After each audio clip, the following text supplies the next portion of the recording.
অনেক আশা নিয়ে স্কুলের পক্ষ থেকে দাঁড়িয়েছি। পাইকগাছায় প্রধান শিক্ষকের পদত্যাগের দাবিতে শিক্ষার্থীদের রাস্তা অবরোধ। আমাদের জেলা প্রতিনিধি জিএম আবু সাইদ মিন্টুয়ের পাঠানো ভিডিও চিত্রে দেখুন বিস্তারিত। সব জায়গায় এটা নিয়ে চিন্তিত বা তারা চিন্তা ভাবনা করছেন। সময় তো ইও স্যার খুলনা থেকে সকালবেলা রওনা দিয়ে অনেক কষ্ট করে আমাদের মাঝে উপস্থিত হয়েছেন।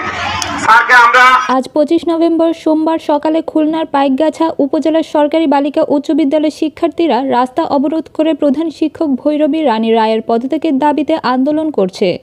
শিক্ষার্থীদের দাবি, তাদের ওই শিক্ষক শিক্ষা প্রতিষ্ঠানের কার্যক্রম সঠিক নিয়মে পালন করতে ব্যর্থ। তাদের ভাষ্যমতে তাদের ওই শিক্ষক সরকারি নিয়মনীতি সঠিকভাবে না মেনে নিজের মনগড়া নিয়মকানুন অনুযায়ী শিক্ষা প্রতিষ্ঠানের কার্যক্রম পরিচালনা করে থাকে। তাদের এক দফা দাবি, এই শিক্ষকের পদত্যাগ করে একজন শিক্ষাবান্ধব শিক্ষক নিয়োগের মাধ্যমে তাদের ওই শিক্ষা প্রতিষ্ঠানের শিক্ষা কার্যক্রমের সুষ্ঠু পরিবেশ ফিরিয়ে এনে শিক্ষা প্রতিষ্ঠানের সুনাম অর্জন করা হোক। মাহফুজা আক্তার পপি, স্বাধীন ৭১।